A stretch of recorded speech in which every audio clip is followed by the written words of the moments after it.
Well, it is that time of year again.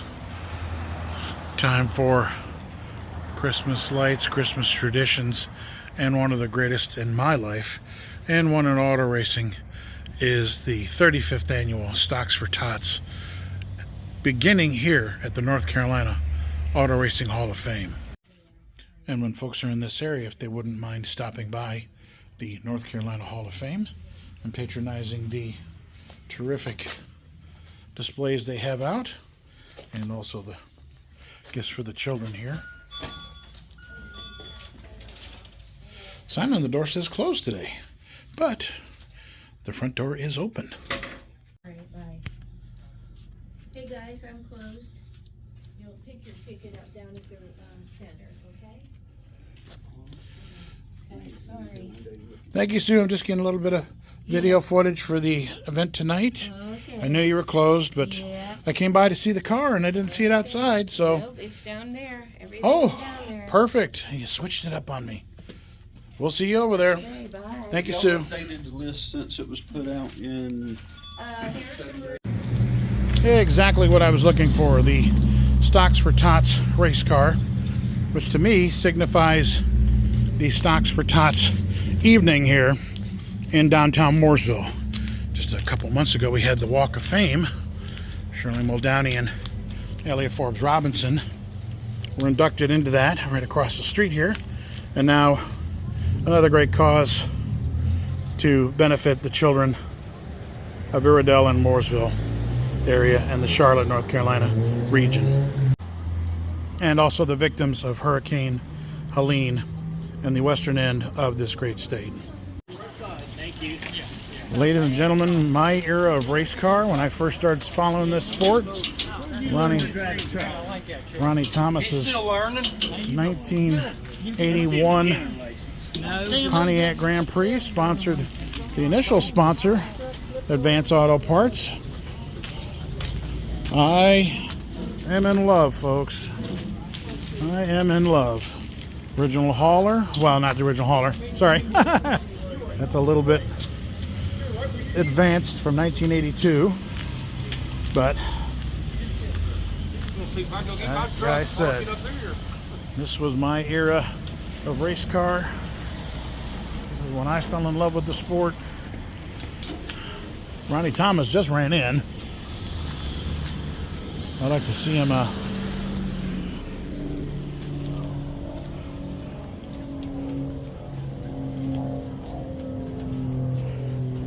very, very nice.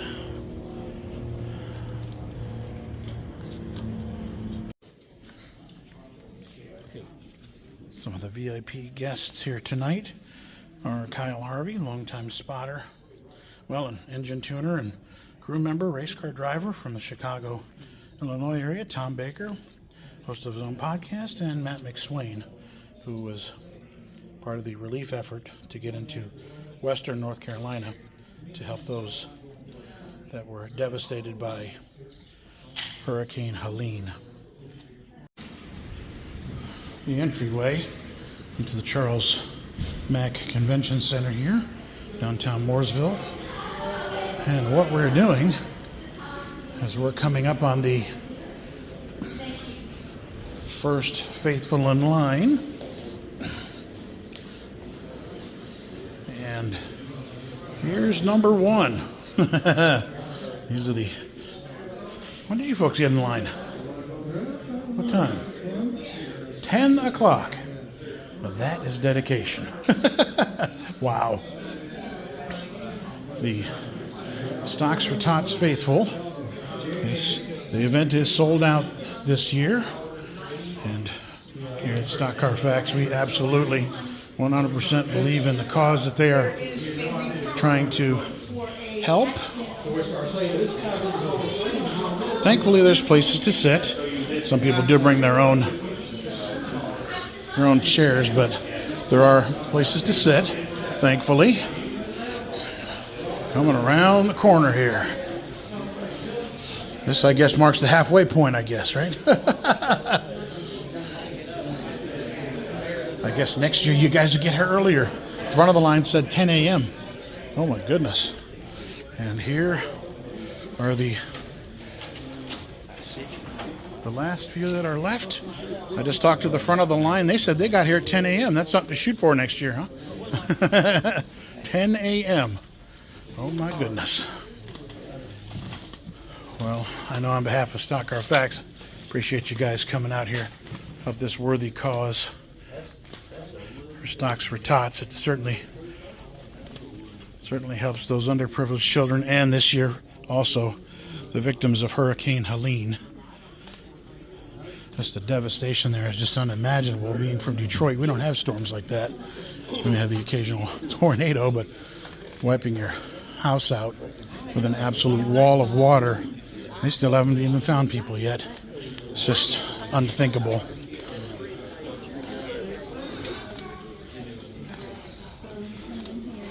Or Cronkite hanging his books.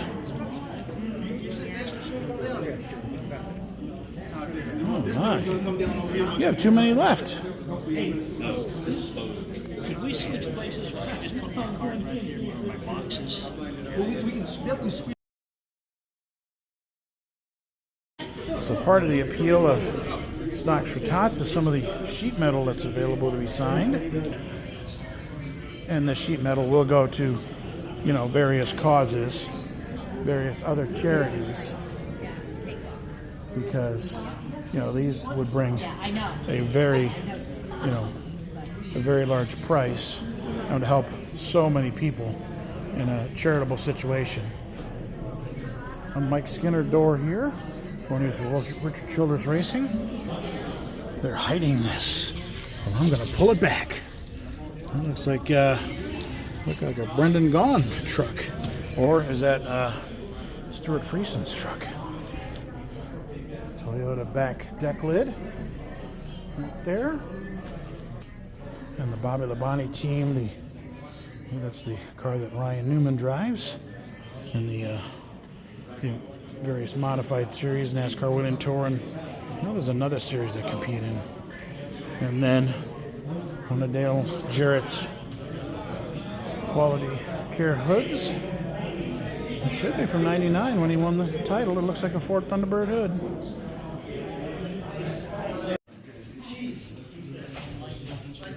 And I said, who hit me? She said, I tell you, she hit me. I says, I can't see any damage. He said, well, I tell you, she hit me. So the crew chief came on, and he said, you need to calm down. He says, you have 2 more laps that we have to run. Then we're going to do a driver's change. He says, so take Kerry's car, we'll check it out when we get in. And he goes, well, I tell you, she hit me. He says, okay. Just calm down, like I said. When we get done, when you get out of the car, come with me, we'll go up to the trailer. I haven't, I'm sorry, he kept saying she touched me, not she did. And that makes the story better. And he said, follow me up into the trailer, I have this doll, and you can show me on the doll where she touched you. And this guy goes, I don't know what you mean doll, what you mean by this doll. That's all right, calm down. Sign painters and stripers left in this country. He's done all my race cars for years and years and years. In fact, he did one back 50 years ago and has got back in and redid it again this time when we made a reproduction of it. This man over here was one of my car chiefs at Penske Racing. When he came to me, he was fresh out of the Marines. And being in the Army, I didn't have a whole lot to say about it. But Matt and I hit it up immediately. He was a great asset for our number 12 team. And he, right now, is doing something that makes me even prouder of him, because he's a member of that ELO group that's taking care of the folks out there on the west end of this state. And without them, without what these guys are doing, a lot of people would really, really be suffering. So they've got some good stories to tell you. I want you to pay attention because you'll get a couple laughs out of it, because I know Matt, in fact, I can't even tell you about some of the stories. You know how that goes, right? So anyway, I really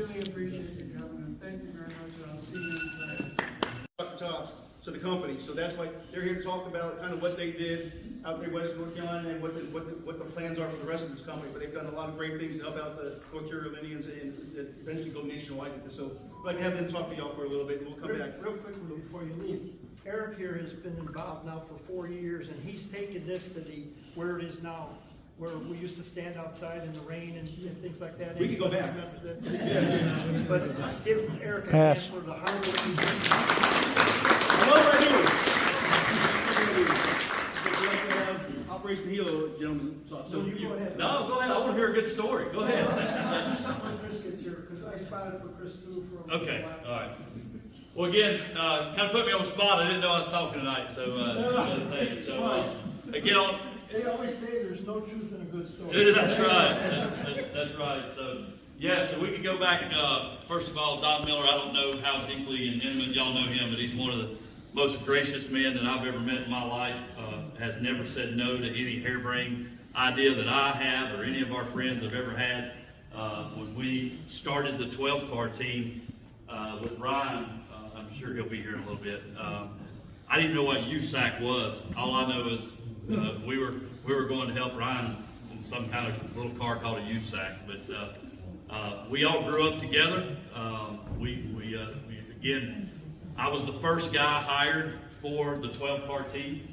And then Michael Nelson was our engineer, and then later on we hired Matt Borland as our crew chief. He came from the Krampus 12-car. And so me, Matt Borland, and Michael Nelson, we were the first group of guys at Penske for an R&D team.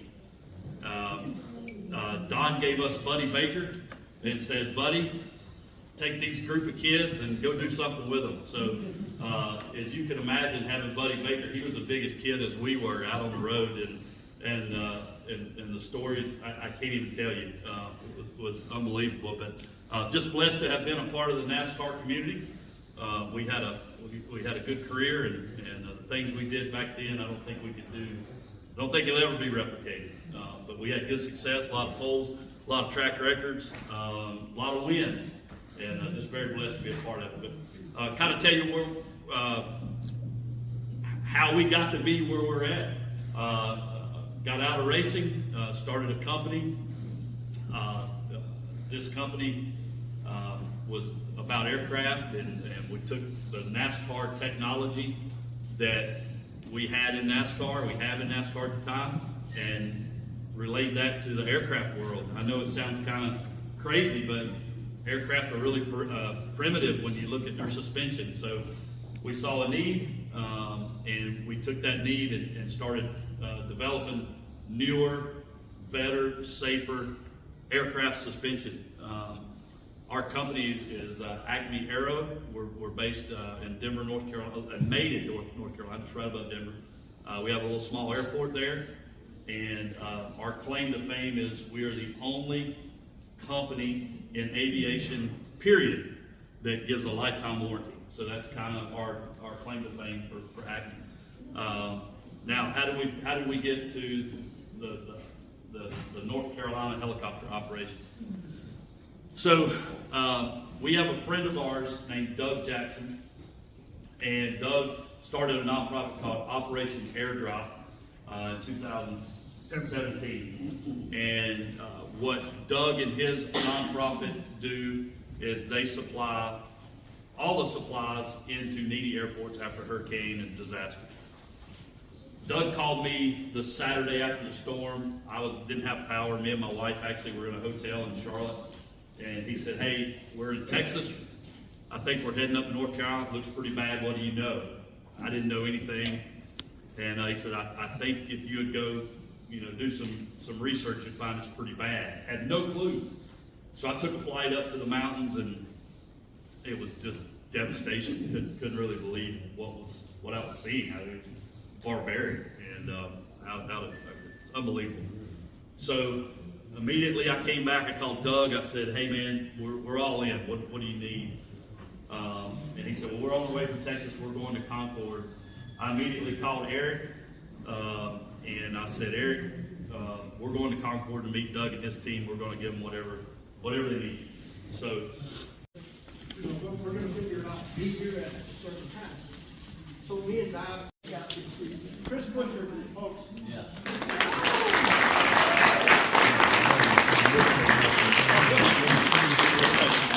We're a big favor getting Chris to come here tonight and tell a little story on how we met when he was when he came from Bandoleros and Legend Cars and got into stock cars and stock car racing. He got an opportunity to drive for the Rulo brothers, who are friends of mine. And we took him to Salem for his first race, and we had to tell a little white lie about his age. He was only 14 at that time. And they said he was 15, going to be 16, and he ran that race. We ran the top 3 all day, and he had Frank Kimmel on his back bumper most of the race. And he was doing just an unbelievable job listening to me and just driving the wheels off of that thing and driving his guts out. And Frank snookered him on near the end, about 5 laps to go. He snookered him and he got on him on the outside. Yeah. Remember that? Yeah, I forgot about that too. And the track was coming apart in turn 1 too. Yeah. And you finished second or third that day? Finished 4th. Okay. And so that was the first, and his mama came to me crying and thanking me so much for keeping his son safe. They had headsets on, and I remember that day like it happened yesterday. So that's how long I've known Chris. Yeah. Chris, you had a pretty good run this year. I know that, I think it was the incident with Tyler Reddick that took you out of the running for the championship there, and if you want to comment on that, or anybody else got anything? He was in a good mood. Yeah, I can't get too ornery. I'm gonna keep us in line over here, but no, I appreciate it, and thank you all for coming out for tonight and being a part of this. And we finally worked out. I've come out here probably half a dozen years or so, and last couple hasn't quite worked out. Was had a Fastenal convention this week, and it's later this week, so it worked out great. So get to come out and hang out with everybody for the next couple hours and tell stories, see a bunch of old friends. I know asked to sit next to the Ragans. The Ragan family are really the ones that helped put me in the position I'm in right now. When I was 15, right before I moved to the Carolinas, from North Texas. Ken Ragan, who was running the Legends Car program out of Harrisburg. I was racing Legends cars.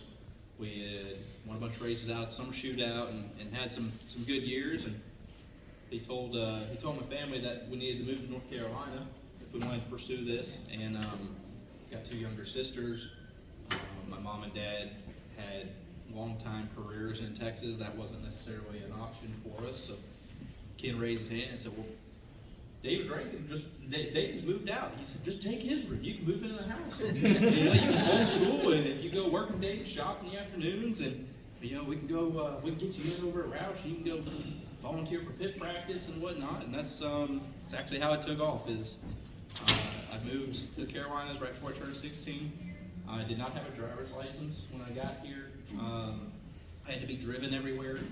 I was sent to Dale Carnegie speaking courses at that time. It didn't do so good, did it? Oh, it used to be real bad. Yes. No. But I was 15 in those courses, and I remember the next youngest person there was my age now, 32, which at the time felt old. I don't think so.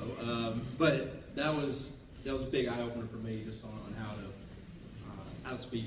Public speaking was a big thing that I was terrified of, and a lot of other just little nuances and how to present yourself right, and knowing that that's a big part of this world. And I had to get a ride down to Charlotte. I don't remember what it was, some hotel down there, but I had to get a ride with David's mom down there every Tuesday.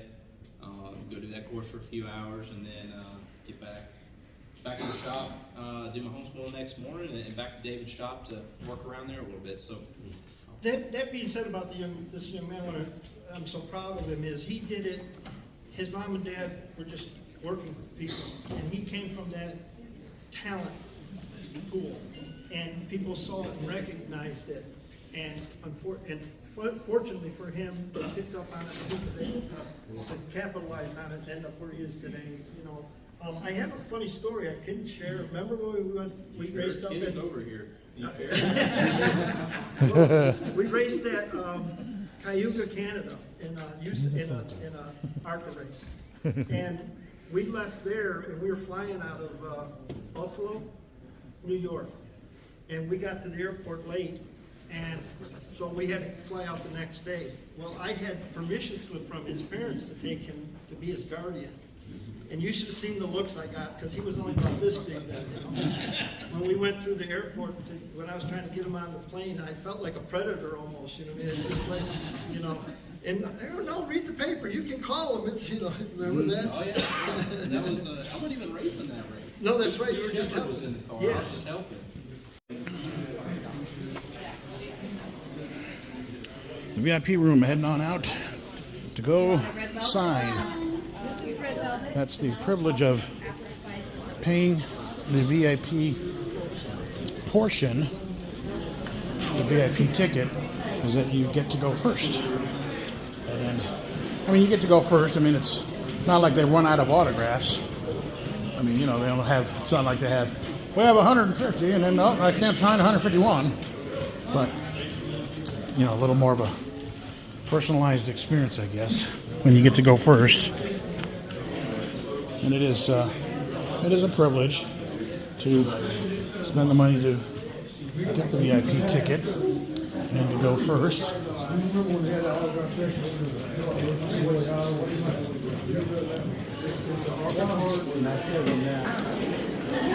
we've got both ends of the line. Yeah, we're gonna come. And yes, we're getting ready to welcome the folks inside here.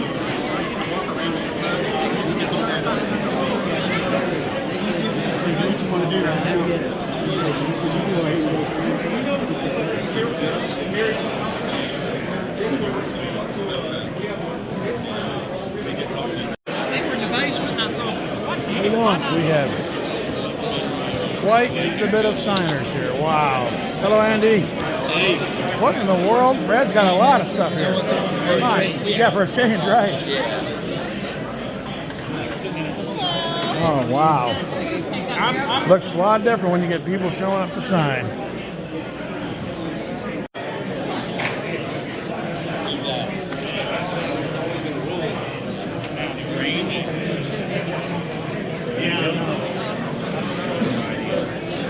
You're all alone down here. That's not good.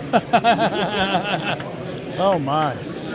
Well, hopefully not for long. Plenty of room spread out. Yeah, right. Yes, sir.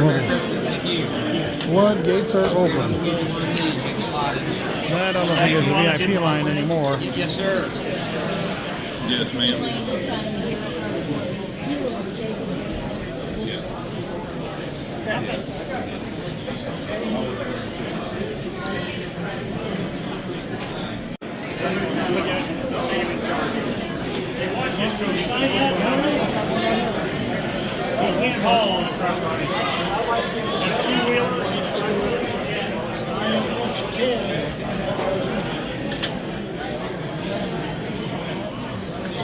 Hey, Bob. There you go. I think there's a couple of sign there. Thank you. Thanks, sir. I got some more cars in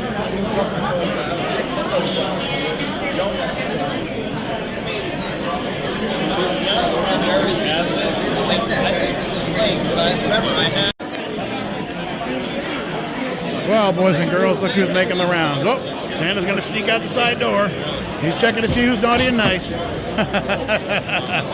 Looks like everybody here is pretty nice so far. Yeah. Everybody's on the nice list so far. So far. They're on nights early. But yeah, but the night's young. Right, exactly. Absolute fitting tribute to an icon of the sport. Bobby was supposed to be here. He usually came, but he'll definitely be missed.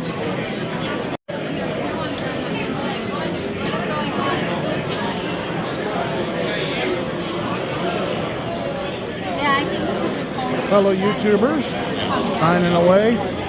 They just did a really neat special on Brad Keselowski there. This is Logan, and this is Mitch.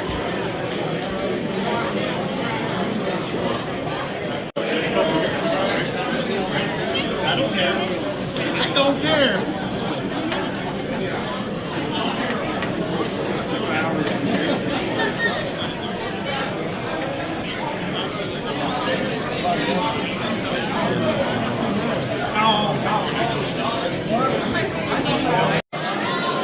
Well, it looked like the dam has broken. The VIPs have already come through the line. And now the rest of the people waiting. You guys are the front of the line, right? You guys are the front of the line, right? I told them, I said, the front hasn't come through yet. I said, it's still the VIPs coming through. They said, what? Better be ready. And it's 12 after 7. And it's supposed to end at 8. But all these folks will end up staying and signing until the last person is done. Start of the line. Everything before was VIP. Johnny Benson, Michigan finest signing here. This is the beginning of the line, pretty much.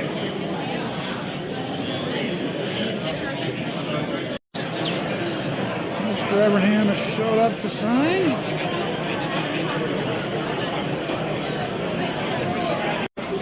The neat part about Stocks For Tots is the diversity of the racers here. You got Shirley and Muldowney, you got Will Cronkite sitting right next to each other.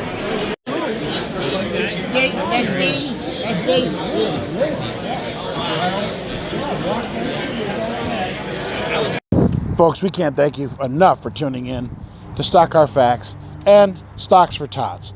If you want to donate any further, please look them up on any social media outlet, and I'm sure they'll be happy to take your donations, because it doesn't just end here at Christmas, especially for the children of Mooresville and the Hurricane Helene victims, but it goes on all year. So please look them up on social media, reach out, even prayers are appreciated, and we'll see you next week.